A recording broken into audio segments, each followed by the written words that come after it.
ఉమ్మడి పశ్చిమ గోదావరి జిల్లా దెందులూరు రెండో సిద్ధం సభకు సాక్షిగా నిలిచింది. పార్టీ అధినేత పిలుపుకు లక్షలాదిగా తరలివచ్చిన జనంలో ఉత్సాహం ఉప్పెనలా ఎగిసిపడింది. ఒక చేత పార్టీ జెండాను రెపరెపలాడిస్తూ మరో చేత పిడికిళ్లు బిగించి గాల్లోకి విసురుతూ గుండెల నిండా కర్తవ్య దీక్ష నింపుకున్న యోధుల్లా పార్టీ కార్యకర్తలు ఉరకలు వేశారు. సింహంలా సింగిల్గా ముందుకు ఉరికిన తమ అధ్యక్షులను చూసి ఉత్సాహంతో ఉరిమారు. ఈ యుద్ధం మనమే గెలుస్తున్నామని ప్రతి ఒక్కరూ ధీమాగా నినదించారు. పైన దేవుడు, భూమిపై ప్రజలే తన బలమన్న జగన్మోహన్ రెడ్డి ఘన విజయం మందే అని చాటి చెప్పారు. సైన్యంలో స్థైర్యం నింపారు, గుండెల్లో పౌరుషాగ్ని రగిలించారు. భీమిలి సభ రాష్ట్రంలో ప్రకంపనలు సృష్టించింది. విపక్ష శిబిరాల్లో వణుకు పుట్టించింది. ఎక్కడ చూసినా ఎవరిని కదిపినా భీమిలి సభకు పోటెత్తిన జనసంద్రం గురించే చర్చ. సరిగ్గా ఈ తరుణంలోనే ఫిబ్రవరి 4న ఉమ్మడి పశ్చిమ గోదావరి జిల్లా దెందులూరులో సిద్ధం రెండవ సభ. ఈసారి భీమిలిని మించిపోయి గోదావరి వెల్లువెత్తినట్లుగా జన పరవళ్లు. జనానికి జగన్మోహన్ రెడ్డికి విడదీయలేని అనుబంధం ఏదో గత జన్మలోనే పెనవేసుకుపోయిందా అన్నట్లుగా దెందులూరు సభ ఆకాశమే హద్దుగా సాగిపోయింది. లక్షలాదిగా జనం రావటం ఒక ఎత్తైతే వచ్చిన ప్రతి ఒక్కరూ మండు టెండల్ను సైతం లెక్క చేయకుండా జగన్మోహన్ రెడ్డి ప్రసంగాన్ని ఆద్యంతం ఆసక్తిగా ఆలకించటమే కాదు, చప్పట్లతో కేరింతలతో ఉత్సాహంగా ఉరకలు వేశారు. వచ్చిన ఒక్కో కార్యకర్త ఒక్కో యోధిళ్లా కదం తొక్కారు. పార్టీ జెండాని రెపరెపలాడిస్తూ జై జై నినాదాలు చేశారు. ఎలాంటి యుద్ధానికైనా తాము సిద్ధమే అని కేరింతలు కొట్టారు. వారికి అభివాదం చేయటానికి నడిచొచ్చిన పార్టీ అధినేతను చూసి ఉత్సాహంతో ఉరకలు వేశారు. తెలుగుదేశం, జనసేన పార్టీలు రకరకాల పొత్తులతో కలిసొస్తున్నాయన్న జగన్మోహన్ రెడ్డి విపక్షాలన్నీ కలిసి ఎవరితోనూ పొత్తు పెట్టుకొని తనను ఒంటరినని అనుకుంటున్నారని, కానీ తాను ఒంటరిని కానే కానని జగన్మోహన్ రెడ్డి వ్యాఖ్యానించారు.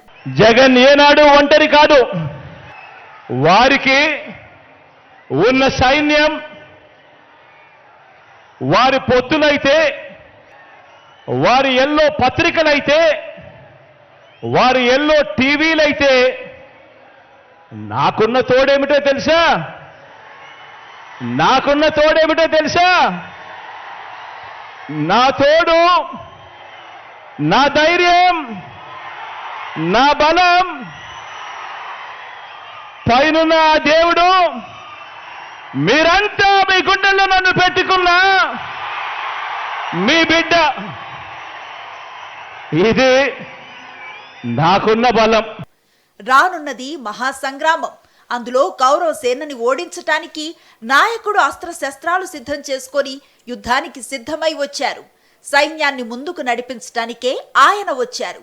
ఆ నాయకుడు చేసే యుద్ధంలో తాము కీలక పాత్రను పోషించటానికి కార్యకర్తలు కదం తొక్కుతూ వచ్చారు. వారిలో సమరోత్సాహాన్ని చూసిన జగన్మోహన్ రెడ్డి వారిని మరింత ఉత్తేజితులను చేసే అద్భుత ప్రసంగం చేశారు. జరగబోయే యుద్ధంలో మీరు కృష్ణుడి పాత్రను పోషిస్తే నేను అర్జునుడిలా దూసుకుపోయే కౌరవ సైన్యాన్ని ఓడిస్తానని జగన్మోహన్ రెడ్డి వ్యాఖ్యానించారు.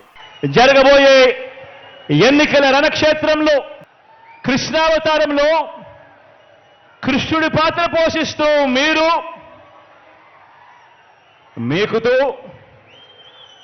కృష్ణుడి పాత్ర పోషిస్తే అర్జునుడిని నేను,